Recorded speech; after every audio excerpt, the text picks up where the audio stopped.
ഇതുവരെ ധ്രുവിന്റെ പേരിനെ കുറിച്ച് ആർക്കും സംശയമില്ലായിരുന്നു. എന്നാൽ സംഘപരിവാറുകാർ അദ്ദേഹത്തിന്റെ പേര് മാറ്റി അതിങ്ങനെയാക്കി ബദ്രുദ്ദീൻ റാഷിദ് ലാഹോറി എന്ന്. ധ്രുവ് റാഠി നിരവധി, അതായത് 20 മില്യൺ സബ്സ്ക്രൈബേഴ്സ് ഉള്ള ഒരു യൂട്യൂബറാണ്. എന്തിനാണ് സംഘപരിവാറുകാർ അയാൾക്കെതിരെ വാളെടുക്കുന്നത്? അതിനും കാരണമുണ്ട്.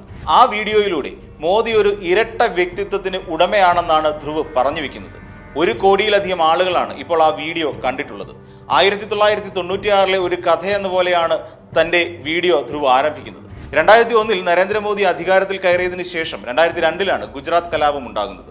നിരവധി കുറ്റങ്ങൾ മോദിക്ക് മേൽ ചുമത്തപ്പെട്ടുവെങ്കിലും ക്രമേണ മോദിക്ക് ക്ലീൻ ചിറ്റ് ലഭിക്കുകയുണ്ടായി എന്നും ധ്രുവ് പറയുന്നു. ഒരേ സമയം ബീഫിനെ എതിർക്കുകയും മറ്റു ഇറച്ചികളെ പ്രോത്സാഹിപ്പിക്കുകയും ചെയ്യുമ്പോൾ ഇന്ത്യയിലെ തന്നെ ബീഫ് കയറ്റുമതി ചെയ്യുന്ന കമ്പനികളിൽ നിന്ന് ഇലക്ടറൽ ബോണ്ടുകൾ വാങ്ങുകയും ചെയ്യുന്ന ഇരട്ടത്താപ്പ് ധ്രുവ് തുറന്നു കാണിക്കുന്നു. പ്രജ്വൽ രേവണ്ണയുടെ വീഡിയോയുടെ അടിസ്ഥാനത്തിൽ ഏകദേശം 2900 സ്ത്രീകളാണ് ലൈംഗികമായി പീഡിപ്പിക്കപ്പെട്ടത്.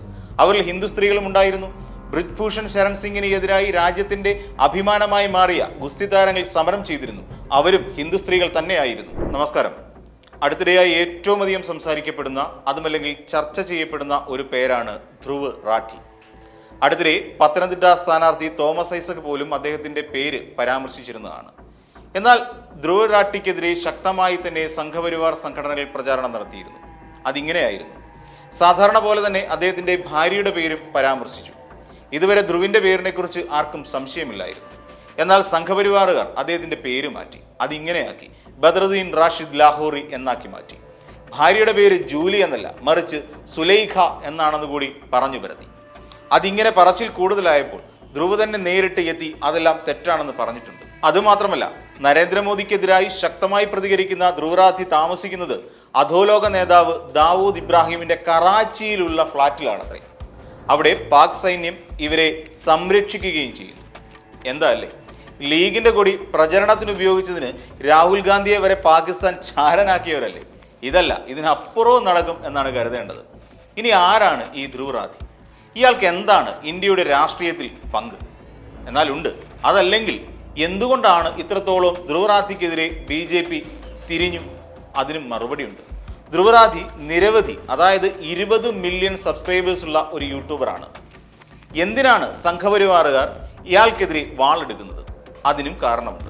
കഴിഞ്ഞ കുറച്ചു കാലങ്ങളായി പ്രധാനമന്ത്രി നരേന്ദ്രമോദിയുടെ ആശയങ്ങൾക്കെതിരെ തുറന്ന യുദ്ധമാണ് ധ്രുവ് പ്രഖ്യാപിച്ചിട്ടുള്ളത്. ധ്രുവ് പുറത്തിറക്കിയ വീഡിയോകൾക്കെല്ലാം മികച്ച സ്വീകാര്യതയാണ് രാജ്യത്ത് ലഭിച്ചിട്ടുള്ളത്. ചുരുക്കി പറഞ്ഞാൽ BJP വിരുദ്ധ രാഷ്ട്രീയക്കാർക്കിടയിൽ ഒരു വീര പരിവേഷം തന്നെയാണ് ധ്രുവിന് ഇപ്പോഴുള്ളത്. അടുത്തിടെ നരേന്ദ്രമോദിക്കെതിരെ പുറത്തിറക്കിയ ഒരു വീഡിയോ ഇപ്പോൾ വീണ്ടും ചർച്ചയായിരിക്കുകയാണ്. ആ വീഡിയോയിലൂടെ മോദി ഒരു ഇരട്ട വ്യക്തിത്വത്തിന് ഉടമയാണെന്നാണ് ധ്രുവ് പറഞ്ഞു വെക്കുന്നത്. 1 കോടിയിലധികം ആളുകളാണ് ഇപ്പോൾ ആ വീഡിയോ കണ്ടിട്ടുള്ളത്. 1996 ഒരു കഥയെന്ന പേരിലാണ് തൻ്റെ വീഡിയോ ധ്രുവ് ആരംഭിക്കുന്നത്. തൻ്റെ കണ്ടെത്തലുകൾക്ക് വ്യക്തമായ തെളിവുകളും വീഡിയോയിൽ അങ്ങോളം ഇങ്ങോളം ഉൾപ്പെടുത്തിയിട്ടുമുണ്ട്. ഒരു ഗവേഷണത്തിന്റെ ഭാഗമായി പ്രശസ്ത മനഃശാസ്ത്രജ്ഞൻ ആശിഷ് നന്ദി എന്നയാൾ നരേന്ദ്രമോദിയുമായി ഒരു അഭിമുഖം നടത്തിയിരുന്നു. മണിക്കൂറുകളോളം ആ അഭിമുഖം നീണ്ടുനിന്നു. മോദിയുടെ മാനസികാവസ്ഥയെക്കുറിച്ചുള്ള വ്യക്തമായ ഒരു രൂപരേഖ അതിൽ നിന്ന് ലഭിച്ചു എന്നാണ് ആശിഷ് നന്ദി പിന്നീട് പറഞ്ഞിട്ടുള്ളത്.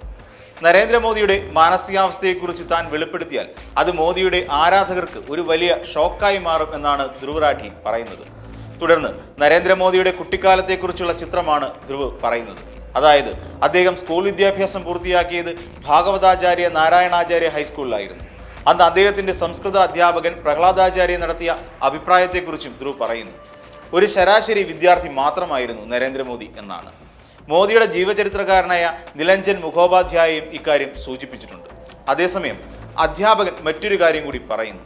അതായത് കുട്ടിക്കാലത്ത് പഠിക്കുന്ന കാലയളവിൽ നാടകത്തിൽ അഭിനയിക്കുന്നതിൽ തൽപരനായിരുന്നു അദ്ദേഹം എന്നാണ് പറയുന്നത്.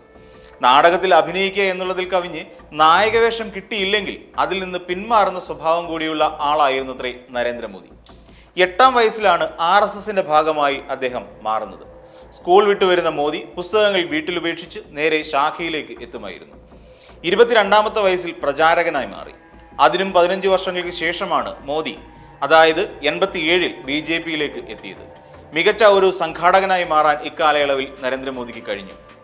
രഥയാത്ര ഗുജറാത്തിൽ സംഘടിപ്പിച്ചതിനൊക്കെ വലിയ സംഘാടന മികവ് കാഴ്ചവെക്കാൻ കഴിഞ്ഞ മോദി 1995 ദേശീയ സെക്രട്ടറി സ്ഥാനത്തേക്ക് അവരോധിക്കപ്പെട്ടു. ആളുകൾ വോട്ട് ചെയ്യേണ്ടത് സർക്കാരിന് വേണ്ടിയോ അതുമല്ലെങ്കിൽ നിലവിലുള്ള സർക്കാരിനെ മാറ്റുന്നതിന് വേണ്ടിയോ ആകണം. എന്നാൽ ഇനി മുതൽ വോട്ട് ചെയ്യുന്നത് ശിക്ഷിക്കാനായിരിക്കണമെന്നും മോദി പറഞ്ഞു വയ്ക്കുന്നുണ്ട്. 2001 നരേന്ദ്രമോദി അധികാരത്തിൽ കയറിയതിനു ശേഷം 2002 ഗുജറാത്ത് കലാപം ഉണ്ടാകുന്നത്. നിരവധി കുറ്റങ്ങൾ മോദിക്ക് മേൽ ചുമത്തപ്പെട്ടുവെങ്കിലും ക്രമേണ മോദിക്ക് ക്ലീൻ ചിറ്റ് ലഭിക്കുകയുണ്ടായി എന്നും ധ്രുവ് പറയുന്നു. അവിടെ മുതലാണ് മോദിക്ക് വർഗീയവാദി പരിവേഷം ലഭിക്കുന്നത്. അങ്ങനെ മുസ്ലിം വിരുദ്ധൻ എന്ന് മോദി മുദ്ര കുത്തപ്പെട്ടു. എന്നാൽ മറ്റു ചിലർക്കിടയിൽ മതേതരൻ എന്ന നിലയ്ക്ക് മോദി അറിയപ്പെടാൻ തുടങ്ങി.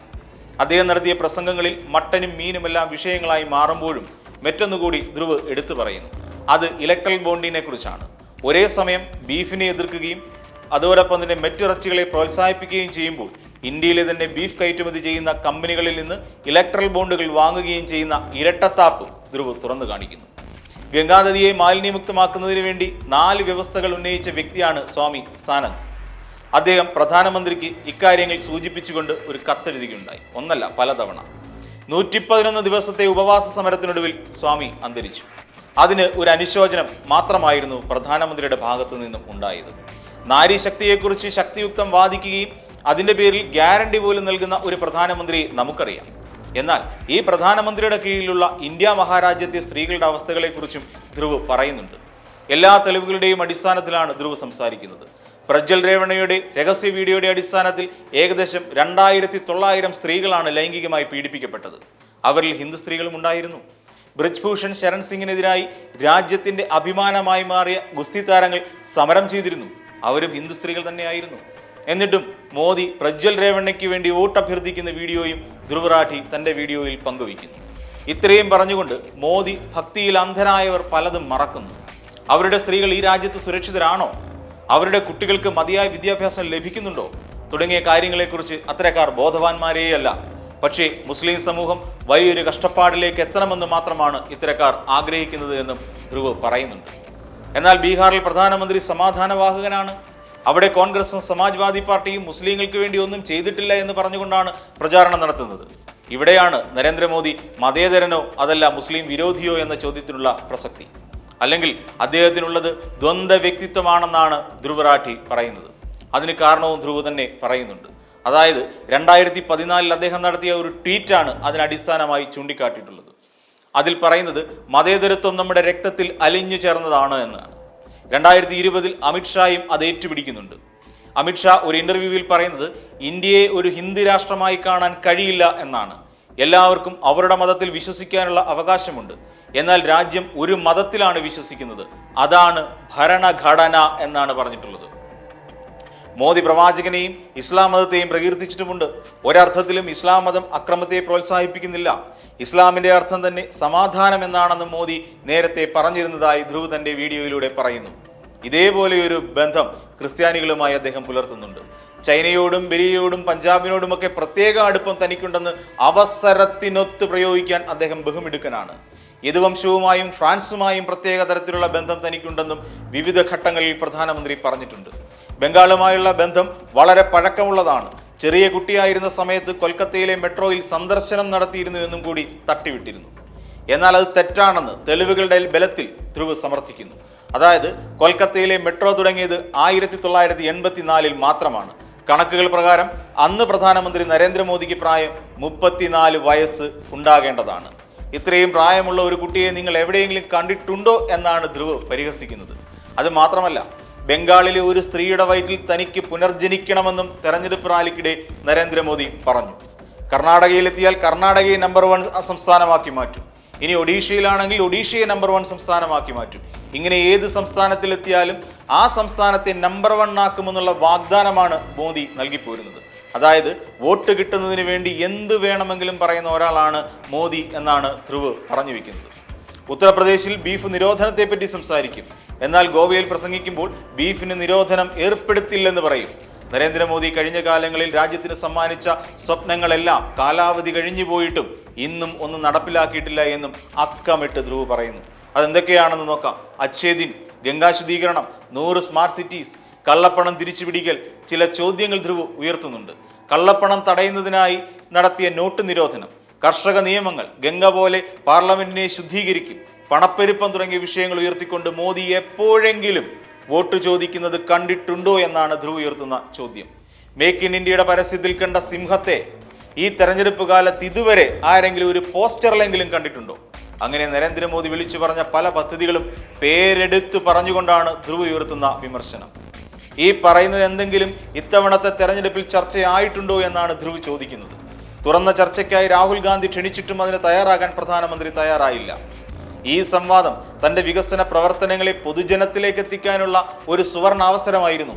കഴിഞ്ഞ 10 വർഷത്തെ തന്റെ കഠിനാധ്വാനത്തെക്കുറിച്ച് ജനങ്ങളെ അറിയിക്കാമായിരുന്നു. കഴിഞ്ഞ 10 വർഷത്തിനിടയിൽ ഒരു പ്രസ് മീറ്റ് പോലും വിളിച്ചിട്ടില്ല. തിരക്കഥയുടെ പിൻബലമില്ലാത്ത ഒരു ഇന്റർവ്യൂവിൽ പോലും പങ്കെടുക്കാനുള്ള ധൈര്യം നരേന്ദ്രമോദി കാട്ടിയിട്ടില്ല. പിന്നെ എങ്ങനെ ഇങ്ങനെ ഒരു സംവാദത്തിൽ പങ്കെടുക്കാനുള്ള ധൈര്യം ഉണ്ടാകാനാണ് എന്ന ചോദ്യവും ധ്രുവ് ഉയർത്തുന്നു. ഈ രീതിയിലുള്ള നിരവധി ചോദ്യങ്ങളാണ് ധ്രുവ് റാത്തി ഉയർത്തിക്കൊണ്ടുവരുന്നത്. അത് മാത്രമല്ല, പ്രധാനമന്ത്രി തന്റെ ഇഷ്ടപ്രകാരം നടത്തിയിട്ടുള്ള നിയമനങ്ങളെക്കുറിച്ചും സൂചിപ്പിക്കുന്നുണ്ട്. രഞ്ജൻ ഗൊഗോയിയെ ചീഫ് ജസ്റ്റിസായി നിയമിച്ചു. നിരവധി വിധികൾ സർക്കാരിന് വേണ്ടി അദ്ദേഹം നടത്തി. തുടർന്ന് അദ്ദേഹം സ്ഥാനമൊഴിഞ്ഞ് 4 മാസങ്ങൾ മാത്രം കഴിഞ്ഞപ്പോൾ രാജ്യസഭാ അംഗമായി മാറി. അങ്ങനെ തന്നെ വാനോളം പുകഴ്ത്തുകയും പ്രശംസിക്കുകയും ചെയ്യുന്നവരെ ഓരോ സ്ഥാനങ്ങൾ നൽകി സന്തോഷിപ്പിക്കാനും മോദി ശ്രമിച്ചുകൊണ്ടിരുന്നു. അതേസമയം തനിക്ക് ഇഷ്ടപ്പെടാത്തത് ചെയ്യുന്നവർ എത്ര നല്ല ഉദ്യോഗസ്ഥരാണെങ്കിൽ പോലും, എത്ര കഴിവുള്ളവരാണെങ്കിൽ പോലും പടിക്ക് പുറത്തിരുത്താനും പ്രധാനമന്ത്രിക്ക് മടിയില്ല എന്ന കാര്യവും ധ്രുവ് അക്കമിട്ട് ഉദാഹരണങ്ങൾ സഹിതം പറയുന്നു. എല്ലാ തെരഞ്ഞെടുപ്പ് ചട്ടങ്ങളും കാറ്റിൽ പറത്തിക്കൊണ്ട് രാജ്യത്തിന്റെ അങ്ങോളം ഇങ്ങോളം വർഗീയ പ്രചാരണങ്ങൾ നടത്തിയിട്ടും എന്തുകൊണ്ടാണ് തെരഞ്ഞെടുപ്പ് കമ്മീഷൻ മൗനം പാലിക്കുന്നതെന്ന് പലരും ഉയർത്തുന്ന ചോദ്യമാണ്. പ്രത്യേകിച്ച് മല്ലികാർജുൻ ഖാർഗെ. അതിനുള്ള ഉത്തരവും ധ്രുവിന്റെ വീഡിയോയിൽ നിന്ന് തന്നെ നമുക്ക് മനസ്സിലാക്കാം. പ്രഹ്ലാദ് നിഹ്ലാനിയെ പോലെയുള്ള ബി ഗ്രേഡ് ചലച്ചിത്ര സംവിധായകരെ പോലും ഉത്തരവാദിത്തപ്പെട്ട സ്ഥാനങ്ങളിലേക്ക് എത്തിക്കാൻ നരേന്ദ്രമോദിക്ക് കഴിഞ്ഞത് അയാളുടെ വാഴ്ത്തുപാട്ടുകൾ കൊണ്ട് മാത്രമായിരുന്നു. അങ്ങനെ എത്രയെത്ര പേരാണ് യാതൊരു യോഗ്യതയുമില്ലാതെ അധികാര സ്ഥാനങ്ങൾ കൈയാളുന്നത്.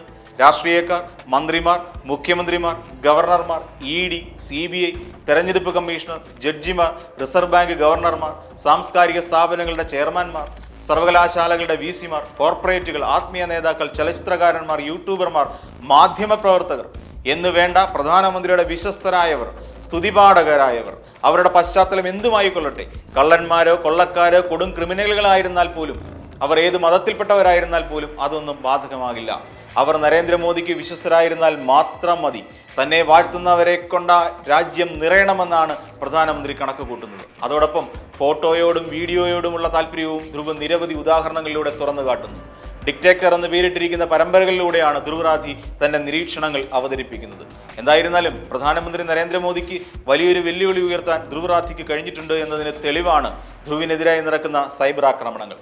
നരേന്ദ്രമോദി എന്ന നമ്മുടെ ഭരണാധികാരിയെ തുറന്നു കാട്ടാൻ ധ്രുവ് റാത്തിക്ക് കഴിഞ്ഞു.